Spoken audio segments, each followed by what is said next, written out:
윤 전 대통령에 대한 내란 특검의 2차 소환 조사가 이어지고 있습니다. 출석 일정을 정하며 신경전을 벌였던 것과는 달리 순조롭게 조사가 진행되는 분위기인데요. 그런가 하면 예정이 없던 주말 국무회의를 통해 이재명 정부의 첫 번째 추경안이 심의 의결되면서 빠른 집행에 방점을 찍는 듯합니다. 관련 내용 김상일, 최수영 정치평론가 두 분과 함께 짚어봅니다. 안녕하십니까? 안녕하세요. 자, 윤 전 대통령 출석이나 일정 등을 놓고 옥신각신 하던 것과는 다르게 오늘 거의 정시에 도착을 했어요. 늦어서는 유리할 게 없다 이런 판단 때문이었을까요? 예, 이제는 우리 국민들께서 그 정치권의 정쟁으로부터 모두가 법률 전문가가 되셨어요. 예. 그래서 이제는 법 기교, 법 기술 이런 거 다 꿰뚫어 보십니다. 이게 본질을 가리기 위해서 법 기술과 법 기교를 부리는 것은 이제 여론에 좋을 수가 없다. 예. 그런 것을 이제 윤석열 피고인도 느끼는 것 아닌가 이런 생각이 듭니다. 하루빨리 진상규명에 협조하시고 진실을 바탕으로 국민 통합으로 나갈 수 있도록 수사에 협조해 주시기를 국민의 한 사람으로서 부탁드리고 싶습니다. 예. 자, 윤 전 대통령 계속해서 별다른 메시지 없이 출석을 하고 있는데 피의자가 된 전직 대통령의 모습 어떻게 보셨습니까?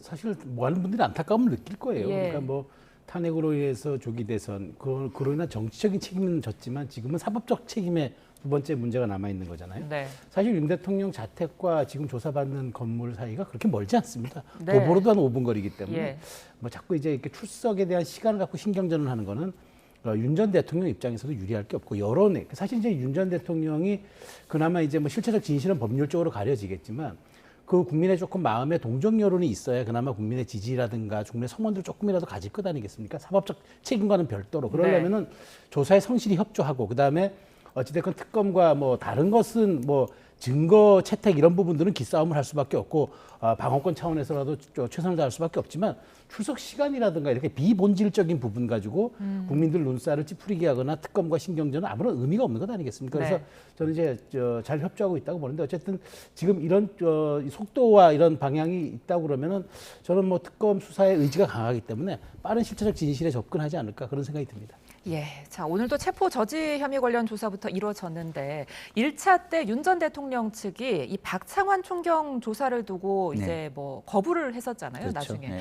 그런데 이번에는 이제 반발했던 박 총경은 조사 지원을 맡았다고 네. 하더라고요. 특검의 이런 전략은 어떻게 평가하세요?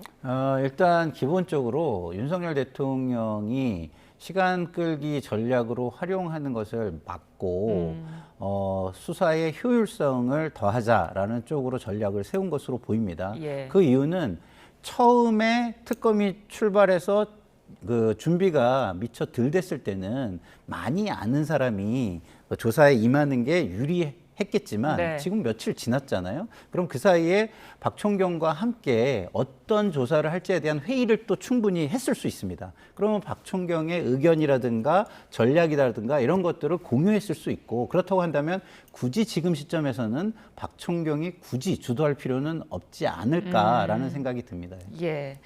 체포 조지와 관련해서는 이제 오전에 조사가 마무리된 걸로 지금 보도가 나오고 있는데 그만큼 무리 없이 신문이 진행됐다고 보면 되겠습니까? 그러니까 이 체포 저지 관련해서는 사안이 복잡할 게 없을 거예요. 제가 저는 수사에서 제가 좀 참여한 건 아니지만 놓고 본다면은 체포 저지를 하러 들어갔던 사람들이 정당하게 들어갔느냐만 입증하면 되는 거고, 네. 그다음에 그 정당한 그 체포 영장을 어떤 식으로 저지했는가. 그러니까 그 가운데서 대통령의 어떤 지시가 있었고 경호처 차장의 어떤 구체적인 또 말하자면 하급에 대한 또 지시 또 전달이 있었고 이런 것만 하고 그것이 이제 적법한 테두리를 벗어났느냐 요것만 확인하면 되는 부분이기 때문에 네. 제가 보기에 크게 걸리지 않았던 것 같고요. 더더군다나 그래서 박창환 총경이 바로 빠지고 특검보 두 사람이 맡고 조사를 지원하는 측면 형태를 맡은 것은 제가 보기에 어느 정도 이미 얼개는 나와 있다라는 생각이 들고 마지막 사실 확인들 그다음에 여기에 대해서 윤 대통령이 최후 말하자면 직접 진술을 받는 게 저는 의미가 있는 거기 때문에 네. 제가 보기에 이 부분은 이제 앞으로도 보강 수사가 그렇게 없을 수도 있겠다. 앞으로는 이제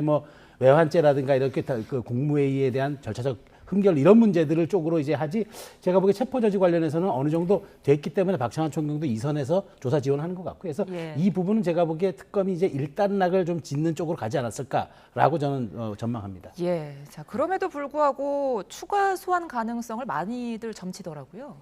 왜냐하면 이제 기본적으로 윤석열 그 피고인의 태도가 네. 그렇게 협조적이거나 그 본인의 잘못을 시인하는 편이 아니잖아요. 그러면 또 다른 전략으로 방어를 하는 진술을 했을 수가 있습니다. 그러면 그런 것들에 대해서 충분히 또 분석을 하고 전략을 세워서 추가 조사가 필요할 수 있다라고 저는 보기 때문에 예. 뭐 예단할 수는 없습니다만 여러 가지를 고려해서 추가 조사는 있을 수 있다라고 저는 생각합니다. 네.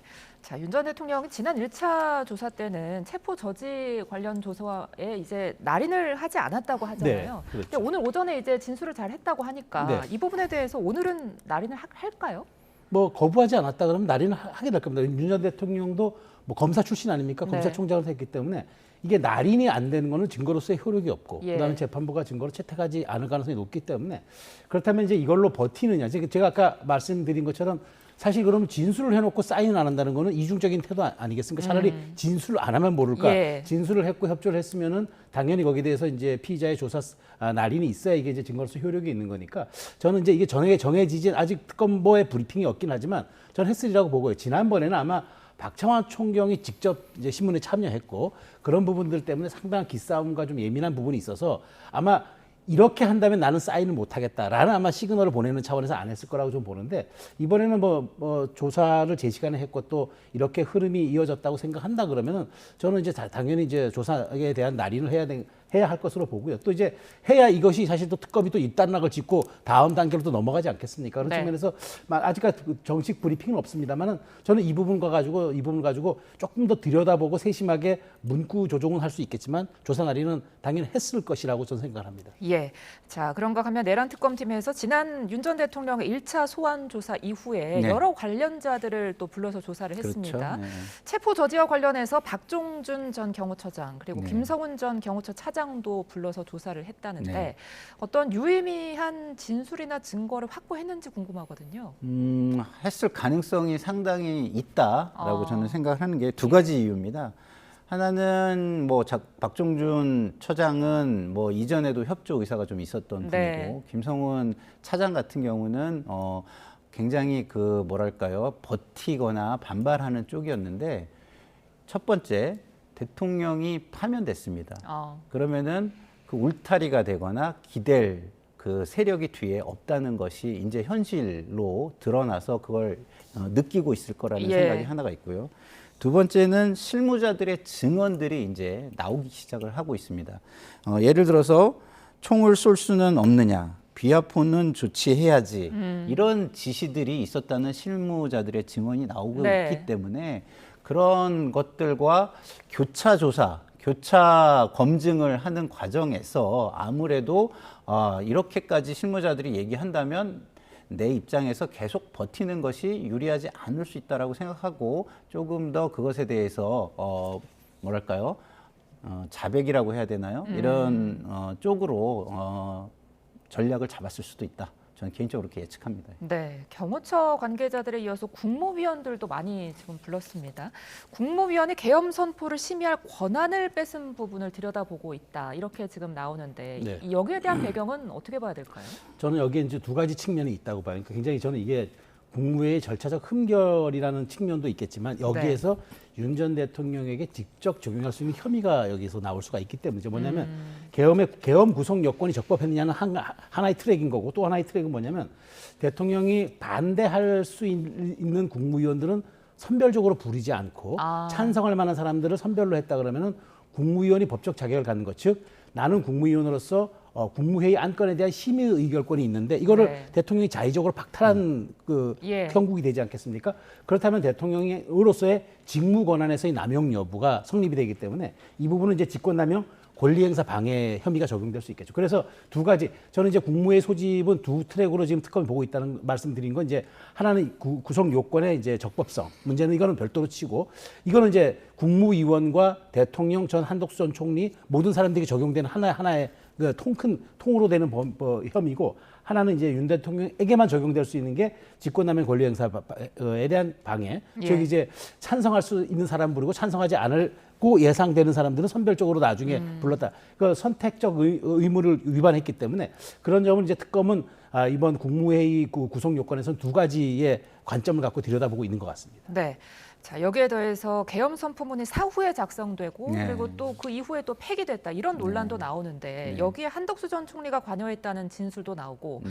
또 윤 전 대통령에 대해서 이 부분에 대해 추가 혐의를 적용할 수도 있다 이런 관측도 나오는데 이 상황은 어떻게 보세요? 그 추가 혐의 부분은 아까 우리 최소영 평론가님이 말씀해 주신 네. 그 부분 같고요.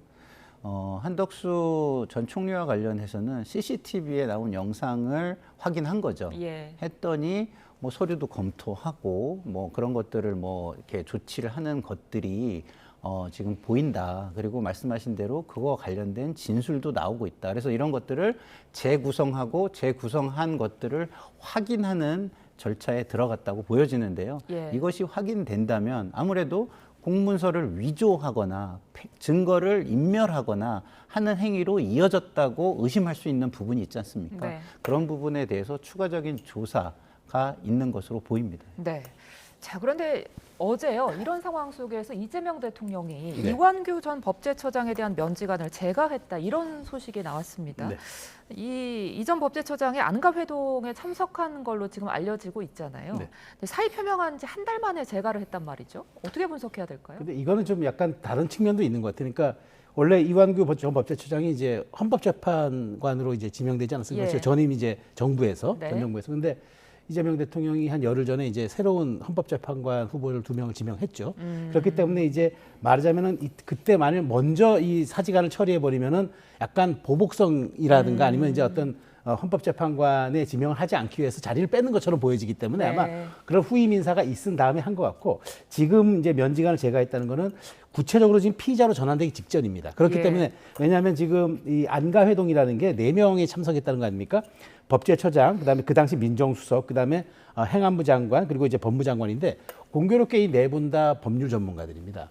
그러네요. 네 분 다. 예. 그래서 이제 한 분은 판사 출신이고 세 분은 이제 검찰 출신인데 그러다 보니까 이제 이런 구체적인 혐의를 갖고 조사를 받게 되니까 그러면 현직 어떤 그 강요의 신분을 가지고 하는 것보다 이제 뭐 떼고 그다음에 이제 그 좀 자유로운 신분에서 조사를 받는 게 좋겠다. 법제처장은 뭐 정식 국무회의 멤버가 또 아니기 때문에 그런 측면에서 아마 두 가지 차원이니까 하나는 그 헌법재판관 지명이 있은 다음에 이제 사직안을 처리한 것과 그다음에 또 하나는 이제 혐의가 구체화되면서 소환 조사를 앞두고 있기 때문에 여기에 대해서 좀 그렇게 대비하고 조사를 받아라라는 두 가지 측면이 좀 담겨 있는 것 같습니다. 네.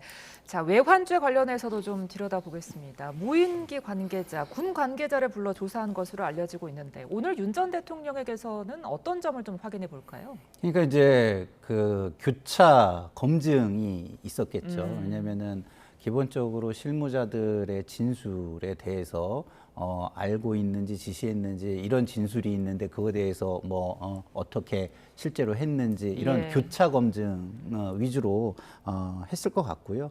어쨌든 이제 노상원 수첩에 의하면은 뭐 NLL에서 뭘 해가지고 뭐 이렇게 북의 개입으로 이제 우리가 거기에 반응하게 하는 어떤 이런 걸 한다든가 아니면 뭐 우리 그 국회의원들을 뭐 싣고 가서 뭐 거기에서 좀 이렇게 침몰시켜 가지고 이렇게 외환을 유도한다거나 뭐 이런 의혹들이 있잖아요. 예. 네. 그런 부분에 대해서 확인하는 것들을 하지 않았을까. 근데 그런 확인들은 그냥 물어보는 의미가 없고요. 말씀드린 대로 기존의 다른 사람들의 진술과의 교차 검증 이런 것을 하지 않았을까 싶습니다. 지금 이 평양 무인기설과 관련해서 여당에서는 군의 증거인멸 의혹도 제기를 하고 있고 구속영장 청구가 필요하다 이런 말도 나오고 있는데 외환죄 관련 구속영장 청구는 어떻게 생각하세요? 글쎄요, 제가 뭐 법률 전문가가 아니라 이제 이 부분이 이제 신병을 확보한 다음에 조사를 해야 된다라고 주장을 하면은 그런 나름대로 또 그 타당성이 있겠지만 저는 이 부분 좀 다르게 들여다봐야 한다는 게 우리가 외환은 정확하게 얘기하면 외환 유치죄입니다. 예. 그러니까 이제 외환죄의 구성 요건이 적국과 통모하여 그 외환을 불러일으켰을 때 대통령이 내란과 외환의 재해 때문에 대통령 탄핵을 당할 수 있습니다. 그러니까 사실 엄중한 거예요. 근데 네. 통모하여라는 이제 그 구절이 있는 건 뭐냐면 구체적으로 그러면 이게 오고 가야 된다는 얘기죠. 그러니까 우리가 시도를 한 것만 가지고 이걸 외환 유치죄로 할 수 있느냐. 그러니까 그건 뭐 특검이 판단할 문제고 재판부가 나중에 보긴 하겠지만 우리가 시도한 것만 갖고 그게 가능하냐. 근데 중요한 건 구성 요건은 통모를 해가지고 저쪽에서 반응까지도 있었을 때, 그리고 이제 도와주겠다라고 이제 시그널이 됐을 때, 옛날에 그 예전에 이제 기억하시겠지만 2000년대 총풍 사건이 바로 그런 거였거든요. 우리가 여기서 도발을 할 테니까 너희들이 반응을 해줘라. 그러니까 북한과 통모를 한 거죠. 그래서 이제 그게 큰 사건이 된 건데 어찌됐건 이 부분은 저는 사실 근데 이게 군에서 일 벌어진 일 아닙니까? 예. 군은 상명하복의 집단이고 보안성과 폐쇄성이 있는 집단인데 그런 걸 가지고 이제 구속까지 신병까지 확보한 다음에 조사를 한다. 제가 보기에 뭐 군이 증거를 인멸할 수 있는 가능성은 많지 않고 더더군다나 이번엔 국방장관 차관 같은 분은 새로 임명됐기 때문에 제가 보기에 신병 확보에 대한 문제는 별거는 치더라도 이 외환죄에 대해서는 사실상 이게 이제 우리 군의 작전이라든가 우리 군의 드론 보유 실태 이런 게 적나라하게 드러날 수 있기 때문에 이 부분은 좀 보안성과 밀행성의 좀 원칙을 갖고 좀 수사를 해줬으면 좋겠다. 실제로 진실을 밝히는 건 당연한 거고요. 예. 뭐 이런 부분들까지도 저는 조금 검토된 사항에서 수사가 진행됐으면 좋겠다는 생각입니다. 최수영 평론가님 말씀처럼 이 통모라는 문구 때문에 외환죄 적용은 좀 쉽지 않을 거다 이런 말도 나오던데 외환죄 관련 구속영장 청구는 어떻게 생각하세요? 글쎄요, 그거는 뭐 제가 법률 전문가가 아니라서 잘은 모르겠습니다만 필요하다고 보시는지 궁금한데요. 일단은 혐의가 있고 네. 그 혐의와 관련해서 증거인멸의 우려가 있다면 네. 구속영장을 청구할 수 있는 것이죠. 네. 통모하여의 이런 판단은 법원에서 하는 것입니다. 기본적으로. 그러나 체포영장도 법원이 판단하긴 하는데 그렇지만 거기에서 더 중요하게 보는 것은 이 혐의와 관련돼 가지고 수사가 적법하고 효율적으로 이루어질 수 있게 해 주느냐라는 판단도 굉장히 중요하게 보이기 때문에 예. 지금 박선원 의원이 주장하는 바는 드론 통제 차량을 폐기하려고 했다는 것 아닙니까? 그런 것들이 사실이라면 충분히 체포영장을 법원에서도 고민할 수 있겠다라는 생각이 개인적인 생각입니다. 예. 자, 오늘 조사는 일단 속도감 있게 진행되는 것 같은데 그럼에도 불구하고 이제 소환 조사가 오늘로 끝날 것 같지는 않단 말이죠. 그렇죠. 그렇다면 이제 윤 전 대통령이 지금껏 한 것처럼 어떤 기싸움, 어떤 지연 전략 이런 것들을 계속 할지 궁금한데 형사 재판에서 이제 뭐 이첩, 인계 이 문구를 가지고 공방을 벌이기도 했잖아요. 네. 이런 전략 어떻게 보세요? 제가 아는 조은석 특검은 이제 네. 윤 전 대통령과 사실 검찰총장 그때 중앙지검장 자리를 놓고 다투기도 한 분이잖아요. 예. 그러니까 이제 이분도 굉장히 수사 전문가인데 제가 이분이 이제 그 검사 시절에 쓴 책이 이제 수사 감각이라는 책이 있습니다. 기법도 네. 아닙니다. 감각입니다. 여기 보면은 이제 병법을 차용해가지고 뭐 굉장히 많은 이렇게 사례를 뒀다 그래요. 근데 그 중에서 이제 그 좀 제가 눈에 띄는 구절이 뭐냐면 이제 타초경사라는 구절인데 그 풀을 건드려서 뱀을 놀라게 한다 이런 구절인데 그러니까 외곽을 때려가지고 이제 본질을 잡아낸다는 이제 그런 거죠. 예. 이 외곽을 계속 흔들어대면 그 안에 있는 사람이 긴장하게 되니까 지금 윤 전 대통령도 사실상 검찰총장을 지낸 분이기 때문에 굉장히 법적인 지식에 대해서도 해박할 뿐만 아니라 수사가 어떻게 진행되는 게 이게 피의자에게 유리할까 불리할까도 분위기적으로도 아는 분이기 때문에 아마 고도의 심리전을 하는 것 같아요. 그러니까 이 책이 수사 감각이라는 책이 그 당시 이제 그 법무연수원에서 이게 비매품이었기 때문에 네. 교보제로 쓰였다는 거예요. 예.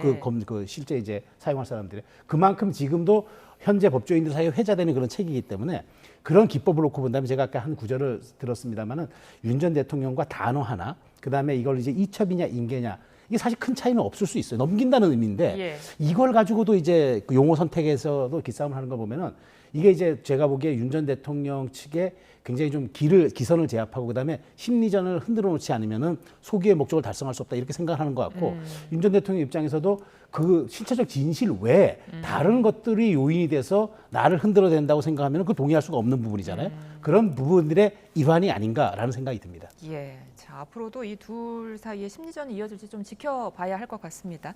자, 그런가 하면 김건희 여사 특검은 지금 16개 지금 수사 대상 중에 1호로 삼부토건 사건을 지금 착수했거든요. 네. 이 배경은 뭐라고 봐야 될까요? 일단은 뭐 주가 조작 이런 거는 국민 정서상 관심이 많죠. 네. 관심이 많고 그다음에 기업에는 기록들이 많잖아요. 계좌라든가 이런 것들이 있기 때문에 증거 확보의 가능성도 굉장히 높다라고 판단하고 있는 것 같고 그렇기 때문에 이제 수사 실익이 있다라고 판단하는 것 같아요.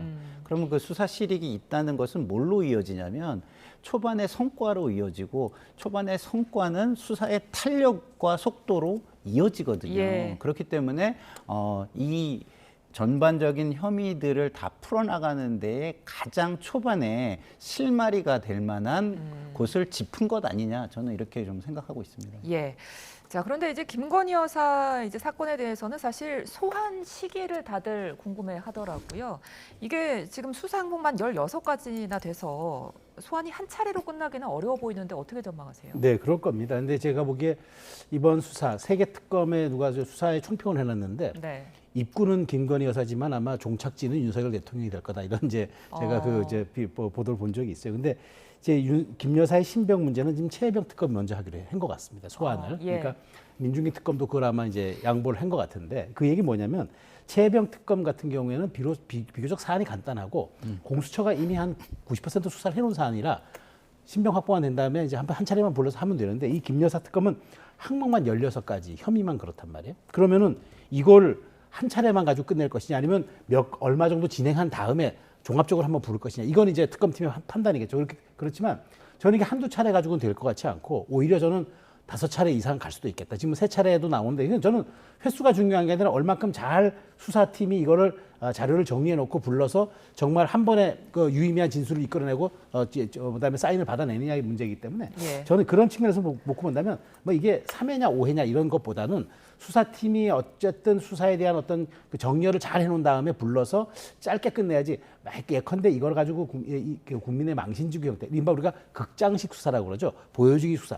중요한 건 극장식 수사가 아니잖아요. 이거 실체적 진실 빨리 밝혀가지고 12월 말까지 수사팀이 완료해서 그다음에 공소유지를 하는 게 그게 중요한 거니까 저는 그런 부분의 원칙에 좀 입각했으면 좋겠다는 생각입니다. 알겠습니다. 이번에는 전국 현안 살펴보겠습니다.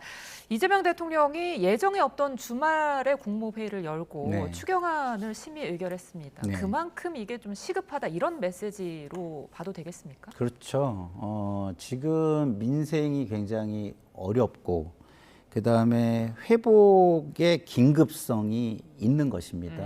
다시 말해서 이건 무슨 얘기냐면 그 모든 정책에도 골든 타임이라는 게 있는 것이고요. 네. 그 골든 타임에서 집행이 이루어질 때 이게 국민 체감으로 이어지고요. 네. 국민 체감은 심리로 이어지는 겁니다. 그러면은 이게 시장 심리, 다시 말해서 경제는 심리인데 예. 경제 심리가 좋아질 수가 있는 것이죠. 그리고 실제로요.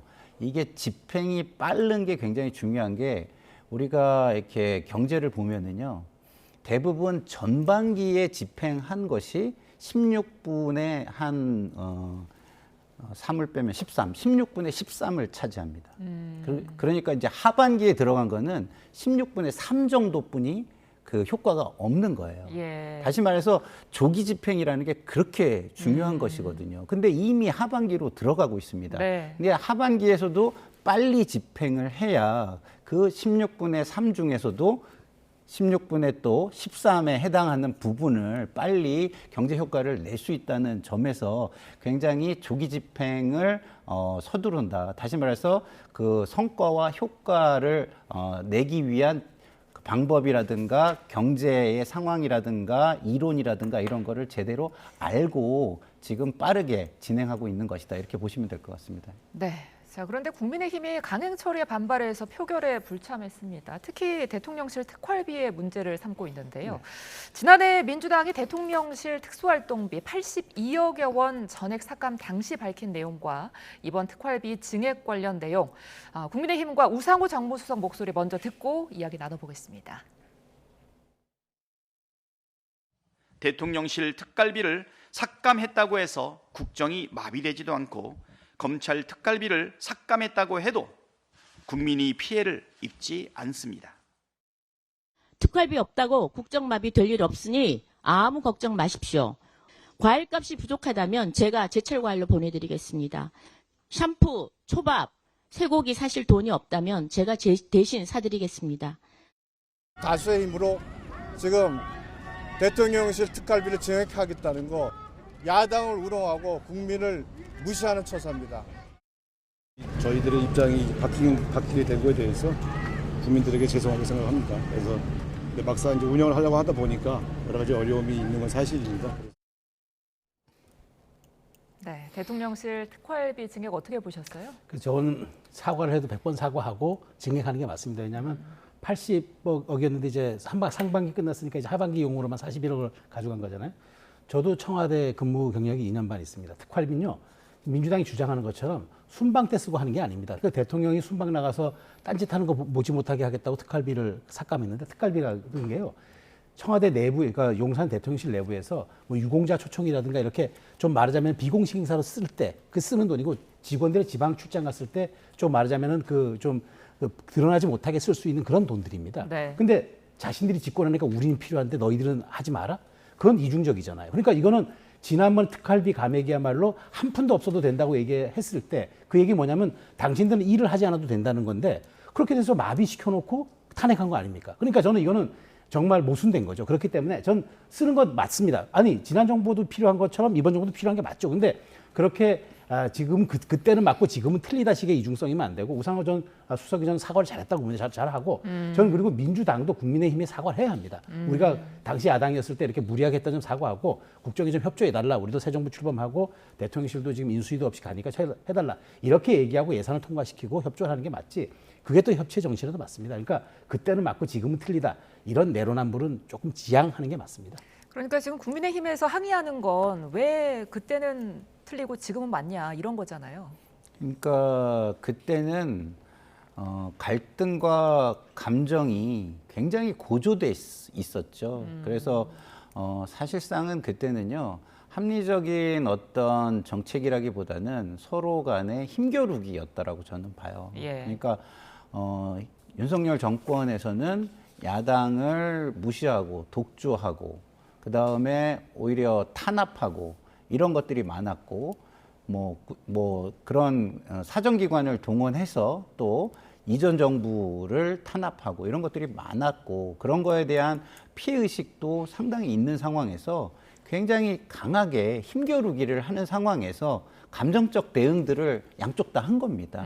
그래서 이건 그때는 뭐 합리적인 대응은 저는 아니었다라고 보기 때문에 그 당시에도 이거는 아니다라고 저는 비판을 했었고요. 한 3분의 1 정도 깎으면 모르지만 다 없애는 거는 너무 과하다, 너무 감정적이다 이런 얘기를 했었는데, 그런 부분에 대해서 인정하고, 네. 모르겠습니다. 뭐 국민의힘도 잘한 게 없기 때문에 뭐 유감 표명 정도로 그냥 넘어가 주시면 좋겠다라는 생각은 드는데, 네.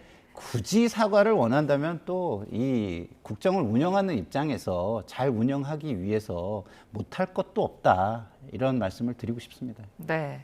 자, 그런데 이 검찰 특활비와 관련해서는 여당 내에서도 이제 반대 의견이 나왔었다. 이런 말이 있더라고요. 경론이 벌어졌다는 소식도 있던데. 그렇습니다. 뭐 야권에서는 어떻게 보세요? 그러니까 이건 이런 거죠. 그러니까 검찰 특활비 또 필요합니다. 검찰 특활비도 말 그대로 이게 수사의 밀행성, 그다음에 보안성, 그다음에 드러나지 마약 수사 이런 데 사실 쓰는 돈이거든요. 마약 수사한다고 예산을 미리미리 다 타낼 수는 없지 않습니까? 이제 그게 특활비인데, 그러다 보니까 이번에 이렇게 했다는 거예요. 검찰 특활비를 하는 반영해 주는 대신에 이게 검찰 개혁이 끝난 다음에 쓰도록 한다. 이건 또 무슨 말입니까? 그러니까 검찰 개혁이 그러면 9월 달에 끝나면 9월 이후 쓰고 12월 달 끝나면 올해 안 쓴다는 얘기입니까? 그러니까 저는 이런 부분들이 이제 뭐 일부 강경파 의원들이 주장했다는 건데, 검찰에 특활비 주고 이제는 민주당이 여당입니다.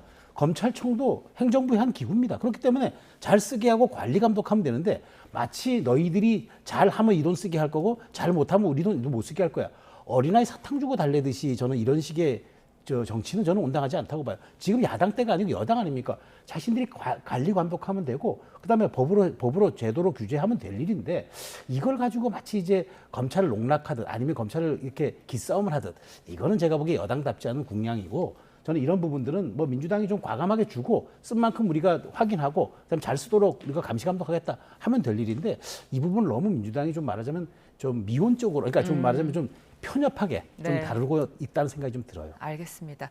자, 이번 추경안에는 이 특활비뿐만이 아니라 취약계층의 빚을 탕감해주는 내용도 있습니다. 이 부분을 두고 이제 국민의힘에서는 열심히 산 국민은 뭐가 되냐 이런 말도 있고 또 일반 국민들 사이에서도 도덕적 해이에 대한 말들이 많거든요.